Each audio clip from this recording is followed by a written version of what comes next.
Welcome to Sharing Sox. I'm Southside Sox duty geezer Leigh Allan. With me, my son and West Coast correspondent Will, and behind him, a picture of last night's phenom in his one major league game, Gavin Sheets. I guess we could start with Sheets. We haven't talked because we had our special guest, Dr. Alan Nathan, last week to talk about spin rates and the ball and all kinds of important things. And I want to kind of bring what he said into play for some of the games. We've had a long time. We've had the entire 0 for 4 Houston series that went by the boards there. We've had the split with the Pirates. We've had the losing 2 out of 3 to the Mariners. And then winning and making it much more exciting than it really had to be last night against the Twins. That's a long stretch and not really a great one. Definitely not a great one. I'm actually thrilled that this is when we're touching base with the team again, because if we had to do it last week, you would have gotten one of my really angry rants. Last night, closer game than it ever should have been, of course, but at least we squeaked out that first win against the Twins, because my goodness, we needed that win badly. And shout out to Gavin Sheets. Dude came up, got a nice opposite field hit in his first at bat, double later in the game, few RBIs. The guy, it's one of those things where I'm not ready to pronounce him the next Paul Goldschmidt, but it's definitely a situation where that was as good as we could have hoped for. And he came out with confidence. They were saying, he actually felt like it helped that he got called up before and didn't play, so that when he got up to play, he had already been in the stadium. He had already been around the speed of the game at the major league level. So he was a lot less nervous, and that showed. I mean, you could argue that he was a little nervous in his first at bat because the pitch that he did hit was about a foot outside. That being said, he took it the other way on a sharp liner. It was a great piece of hitting, and he didn't swing at the first pitch he saw, which was not in the zone. So I was really impressed with Sheets at the plate. A lot of people on Sox Twitter have been saying, like, we got to give this guy a chance. We got to give him a shot, and I'm glad we did. The question is going to be, how long will we have room for him? How long will we need him? Will he stay on this team once guys start coming back? I don't know. What do you think? Well, I think, first of all, the first at bat, I was impressed. I mean, that was nice. Take the outside pitch, even though, as you say, it was off the plate, and shovel it to left. That's exactly what left-handed hitters should be doing, and he did it well. The other two were really luck. The RBI, if Kent Maeda doesn't reach out and click it with the tip of his mitt, it's a double play. It was hit exactly to Andrelton Simmons, who had to then race to his right and be unable to get the DP. And it was not a hard hit ball. I think it was 76 or so. And then, of course, it might have been hit a little too slow for a double play, but it was certainly not an impressive hit. And then, of course, the double was just sheer luck of a pop-up falling in. But it was great. I mean, he made all the routine plays in right. He did not make a play probably should have made, but he's a first baseman, so I don't know how much you expect him to get. And his miss that turned into a double was immediately followed by Brian Goodwin misplaying a ball that turned into a double. So he had plenty of company. There's no doubt that's a rough outfield out there, Vaughn and Sheets. I mean, I really would have put Billy Hamilton in the middle, so the other guys could just kind of stand there and let him run all around. Well, he did later, but it was very late. It was too late. Speaking of Vaughn, I had two favorite plays in that game. First, on the positive side for the Sox, was Yasmani Grandal laying down a beautiful bunt for a single. I mean, that was classic, and that's what every left-handed batter should do until they make them change that shift and put a third baseman closer to a real position. Because every one of them, if they could bunt worth a damn, could get on every time just with a moderately good bunt. His was great, but you only need a moderately good one. And even if you're force them to stop the shift. That's how you beat the shift, is to force them to stop it. But they don't do it because I can tell you though that if Yasmani comes up to bat tonight and they have that shift on, he'll bunt again. Uh, I definitely think he will. He has become a really interesting guy, just in that he's got one of the ugliest averages you'll ever see for a guy who might make the All-Star team. Uh, but the on-base percentage, the power, and now this, if he can bunt for these singles, he's suddenly one of the most valuable people on the team. I mean, he already is in a lot of ways because the rest of the team is so depleted. But I mean, I think we see Yasmani And because our bunt. backup can't really catch. Right, yeah. I mean, let's just settle this. Everyone who thinks giving away Collins for a good trade is too much, you can stop now. We can get rid of Collins. We can get rid of Collins. I know that it commits us to Sebi Zavala being the backup for the rest of the year, but you also have your mean. He still hasn't caught a game. I just don't understand why he isn't given a chance. He's caught one inning. Why? And we've had a bunch of blowout games, mostly winning and a few losing. Why hasn't he been in there? That Jerry and Aaron's supposed to be teaching catchers. Why isn't he spending time with Yermin every day? Yermin is really good at throwing out runners, which Zach Collins can do once every 5 years. Is his stance such that he can't give a low target or something? Well, then why aren't they working? I don't get it. It makes no sense. I mean, it's so illogical that we're sitting out here having the conversation of is Sebi Zavala really going to be the backup catcher when we have another catcher on the roster who's there every day? Like, it's so bizarre to me that they're not trying to make Yermin work as the backup, just because it gives you a reason to play Yermin still. Once Aloy comes back.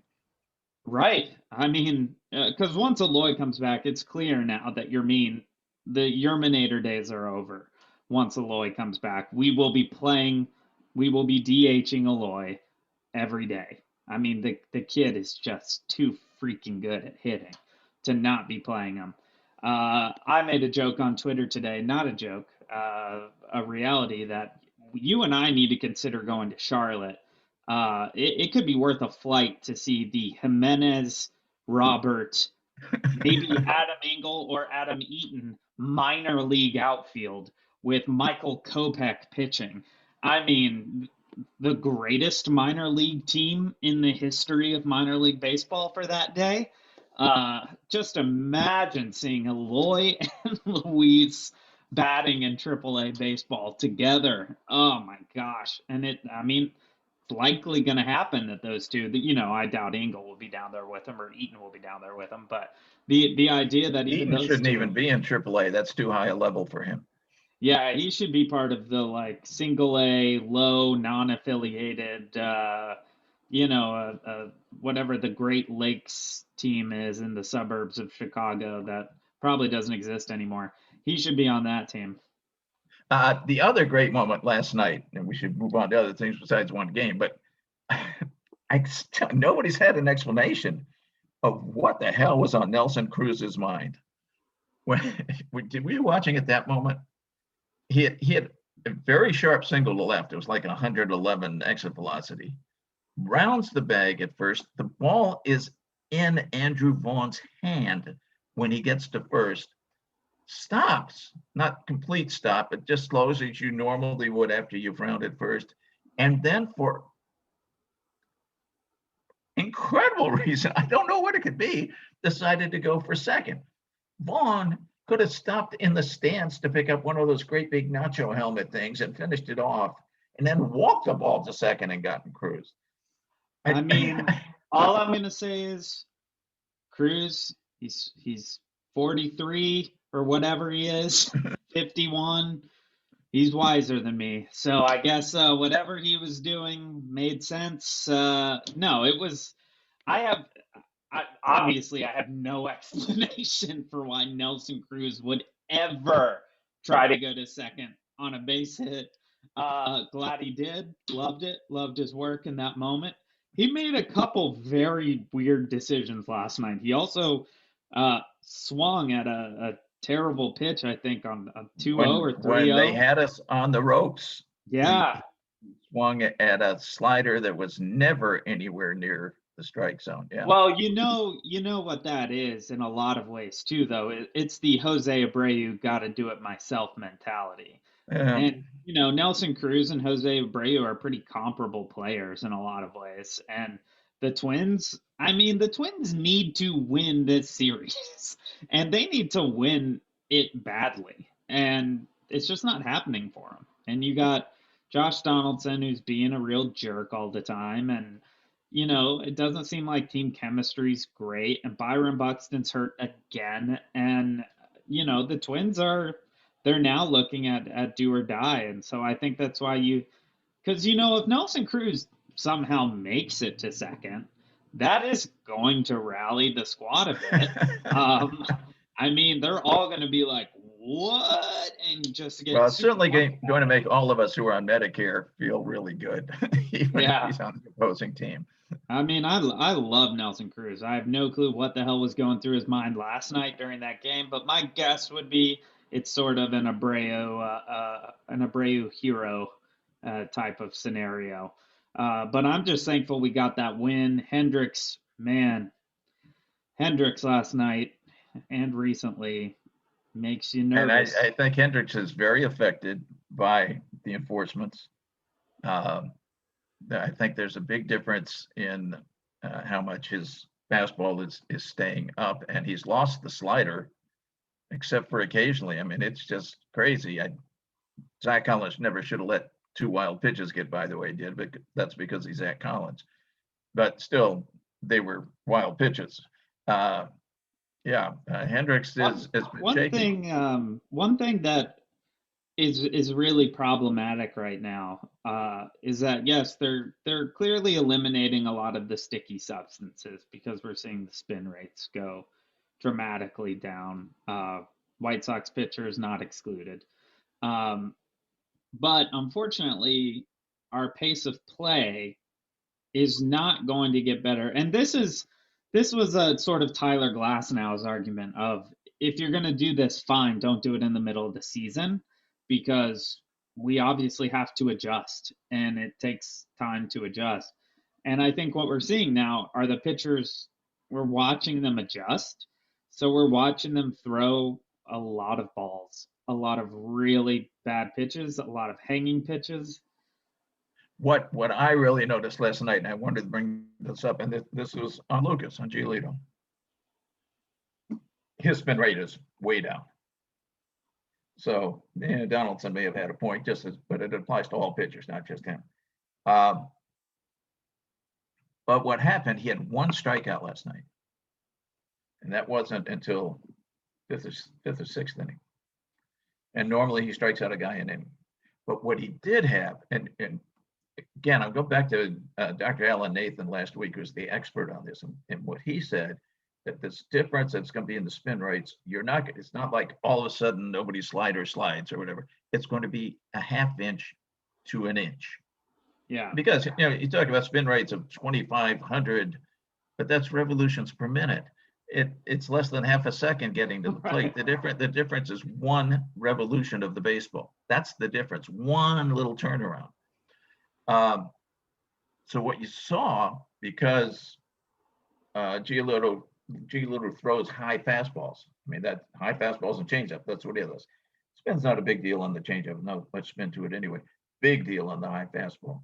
And what he was getting was a huge number of fouls back. There were some very long at bats because guys were just fouling back high heat after high heat, which they would have missed by ½ an inch.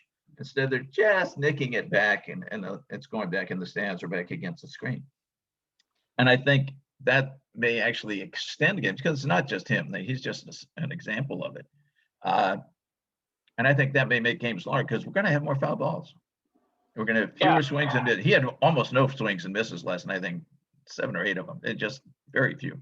It was very noticeable. Tons of foul balls. Yeah. Very noticeable the amount of foul balls and the amount of foul balls off high fastballs that are just getting a little bit of it. And that same thing with Hendricks. Yeah, absolutely. Yeah. Again, high heat. 100%. And I mean, that really does go to what Alan was saying about the ball just being a half-inch difference, because that, of course, is the difference, or the spin causing a half-inch difference. That, of course, is the difference between a swing and a miss and a foul ball in baseball. It's a game of inches, and a lot of times it's a game of quarter inches or half inches. And I think that's exactly what we're seeing. And while that will ultimately lead to more contact, putting the ball in play, it is going to lead to a lot of foul balls and also a lot of walks, I think, because when you get to these guys who are fouling off the ball 4 or 5 times, well, you're most likely going to be seeing a full count if you're going to foul the ball off that many times, which means you're going to potentially walk. We're going to see more walks, or at least more just long at bats. I have no fix for this. I don't want to like say we got to fix something and then we try to fix it and then just complain about it right away. So let's just give it time to adjust and see what happens. Again, we need a slightly larger sample size, but we should take a break here and come back and chat some more. We covered last night's game. We have a couple more against the Twins Trades. coming I up. think we should talk trades. Yeah, talk trades, whether they're going to happen or not. We'll be right back on Sharing Sox. All right, welcome back to Sharing Sox. We've talked a lot about the guys who are on the team. Let's talk about guys who potentially could be on the team, even by the end of this week, certainly by the end of the month. Let's hope. And what are No, your this thoughts? is the end of the month. You can maybe be the end of July. Yes, the end of next month. Yeah. So first off, of course, Eduardo Escobar being the main trade discussion. Top MLB trade rumors has been saying for 5 days in a row that talks are progressing with no details beyond that. What do you think is going to happen there? Well, yeah, you read, oh, the Sox weren't giving up anything, or the Diamondbacks want a lot. The Sox don't have much in the system to give up. I don't blame the Diamondback. They know the Sox are in big trouble. They need a second baseman badly. Danny Mendick is not good and going downhill. I mean, he's fine defensively, but offensively, pretty much useless. Leury is slightly better, but we are going to need him in the outfield until some guys come back because that situation is pitiful. So, yeah, if you're going for Escobar, I think you have to give up something. Maybe I think Sheets being up could be a demo as a possibility that he would go for Escobar. More likely it'll be somebody in the minor leagues, but I know all the commentators on our site and others are going, well, we shouldn't give up this guy or that guy. And then they'll say, well, here's what we should give. It'll be, a beer vendor in Winston-Salem or something. Yes, he's a rental. And you don't want to give up everything for a rental, but basically Lance Lynn is a rental, and we gave up 6 years of Dane Dunning for him. So I think we can take some guys that are decent prospects but have nowhere to go in our system and trade them to the Diamondbacks for Escobar. And others are saying, well, we want Frazier. Well, yeah, we do want Frazier. That would be nice. That would be better. That Adam Frazier is going to cost you. And it's going to cost perhaps more than the Sox even have in their system, other than having to include a Vaughn or a Sheets or even a Madrigal who would be back next year for the Pirates. I think Adam Frazier is completely unrealistic unless you're willing to give up Vaughn. I don't see a world where the Pirates don't take any major leaguers for Adam Frazier. I know that they're rebuilding and they'll definitely want prospects, but they're also going to need somebody who can come in and start playing for them now if they're going to trade away their star like that. They got nothing to play for. I mean, they got to give the fans something, and they're going to want a huge haul for Frazier. It might be a sort of a fluke season, which makes me nervous about Frazier. He's a good ball player, don't get me wrong, but giving up that much for Frazier, and it will be that much. I just don't know that it's worth it. For Escobar, I say if they're willing to take just minor leaguers, give them up. Give them up. I mean, we're in a spot right now where we have to try to be winning. And I can't blame the team for not being better right now. This team is a shell of what it was supposed to be because of injuries. Uh, but we need someone. We need someone to come in. We need someone who's got some pop because we don't have a lot of guys hitting home runs. And I'm sure you saw the stat last night of the run differentials when the White Sox have hit and have not hit a home run in the game. It's mind blowing. It is really, really jarring. We Yeah, need some guys who can hit the ball I out. I don't think that we're, no matter how bad it may be for time, that we're desperate in the regular season. I don't. The No. division is so incredibly weak. Now the Sox are 14 games over 500. 13 of those are in the division, and one's in the National League Central, which is also pathetic. I think we're 4-3 there, leaving us 500 with the East and West, which is where our opponents would come in the postseason. And 7 of those wins, 4 over Baltimore and 3 over Texas, 7-0 against those two teams. We'll pad it again with another Baltimore series next week. And plus 0-7 against New York and Houston. Yeah. And we're not really now. Yes, you get Eloy back and Robert back, and they're both healthy, and the fact that they missed months of the season doesn't negatively affect them, maybe positively affects them. They're rested. Then yes, then we become competitive again. A little relief pitching wouldn't hurt. What Evan Marshall's still doing in the major leagues, I'm not really sure. Though I should put a plug, I'm going to knock Marshall for not just last night, but the whole season. Ryan Burr, he's kind of come out of nowhere and been great. Yeah. And he looked great again last night. Right. Yeah, he has been a really pleasant surprise. Kind of right when we need it. Here's my hot take. For trade Did talks. you know at the same time we had Hamilton and Burr in the lineup? Of course, you know that I pointed that out to Bryce, my wife, because I was like, "Ooh, something that might get her more interested in this." We have a Hamilton and a Burr on the field at the same time. We actually used to have a Hamilton and a Burr both in the bullpen when we had Right. Ian Hamilton, but Billy's a cooler Hamilton to have. Plus, he's more in line with the inclusive casting of the show, which I appreciate. My hot take is that we do not trade for anything but relief pitching.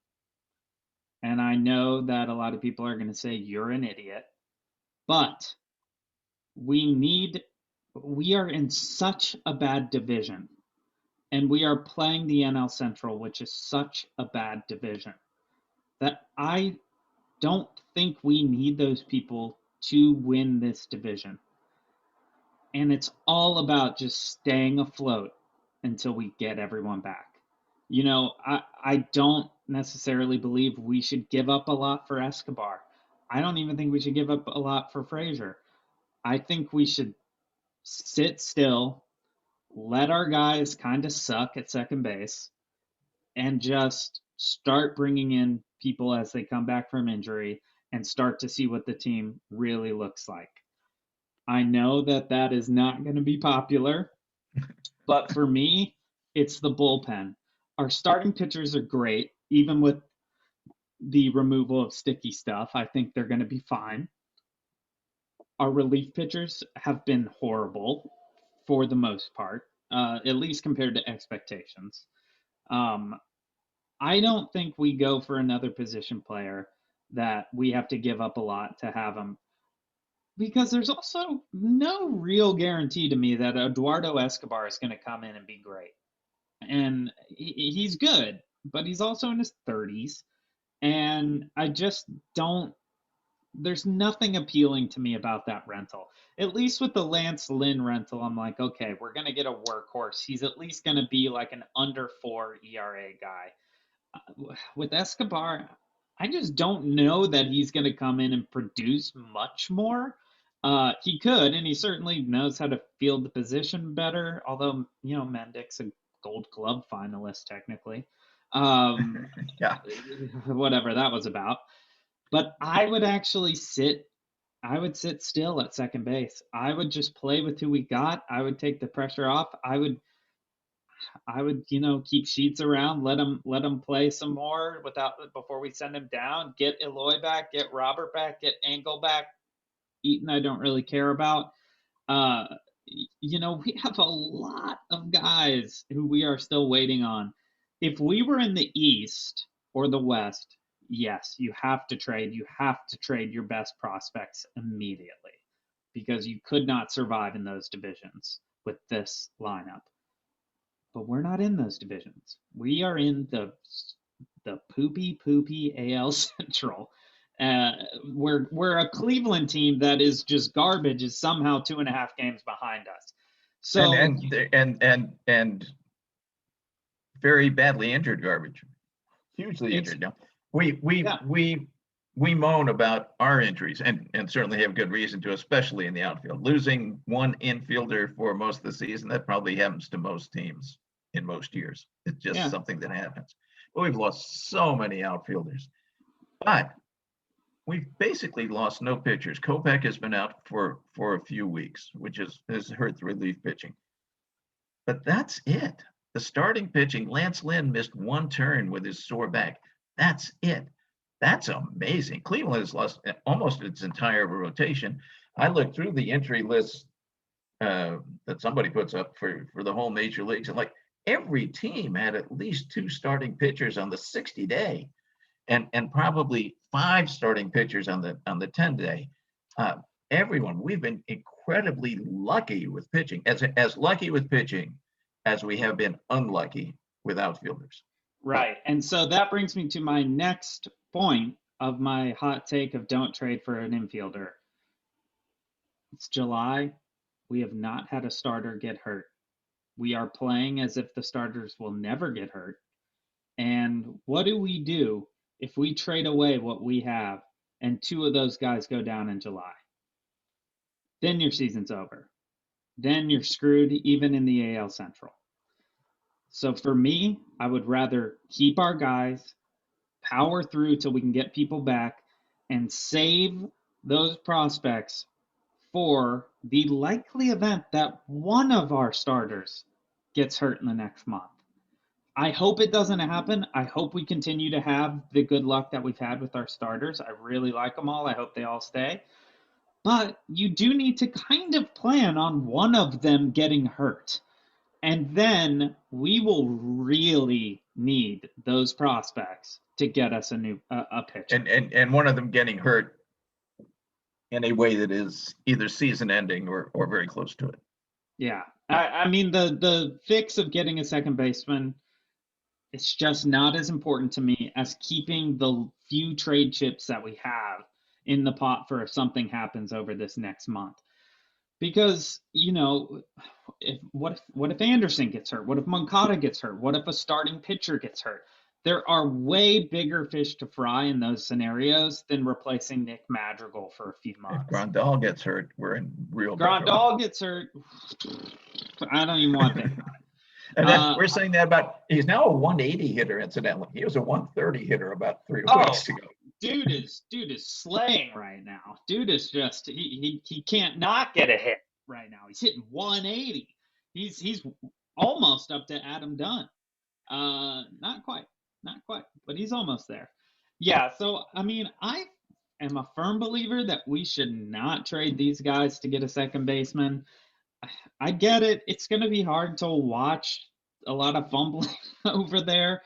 But when you're talking about a team that has just absolutely been decimated by injuries, and guys that we're hearing good news about Eloy, we're hearing good news about Luis at this point.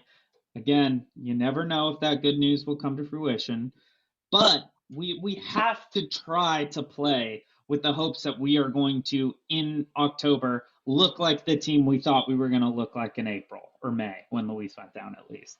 I think what they have to do is publish. They've been publicizing that Eloy is feeling good and about to work out and all that. And the same thing for Luis. We got to publicize that Adam Eaton is becoming totally healthy. He's overcome every injury that he's ever had. And man, is he swinging it sweet in practice and getting set. Got to really get the publicity machine talking about how incredibly good. So Adam we can Eaton, trade him. and we'll be willing to take the entirety of his salary and the buyout for next year. We'll pay it. I mean, we've seen teams do that with players before. if we can get rid of Adam Eaton by paying for it, I'm fine with that. I think that's a good move. I think just getting him out of there. I'll cover his whole contract, and I'll take one of those single A non-affiliated ball players that we were talking about. One of the guys making $80 a year playing professional baseball. But yeah, I think we don't trade for Escobar. I think we don't trade for Frazier. I would much rather have Adolfo and Sheets and Vaughn even in the pool if we need a good starter or need a great reliever later as we get closer. Again, if we were in another division, totally different story. But all we have to do is be better than Cleveland. That's it. And I think right now, 14 games over 500. I think if we play 500 the rest of the season, 14 games over would be 88 and 74. That wins this division easily. I agree. I think if we play 500 the rest of the year, we still win the division. And I think we'll actually play potentially just above that. And as guys start to come back, it might start rolling even more in late August, September. You could see a nice winning streak as the team comes back together. And that is why I do not want to spend at this deadline on a second baseman, because we get Nick back. It wasn't career ending. It's going to be the end. It's just going to be the year. I just don't think it's a smart move. I think we need to play.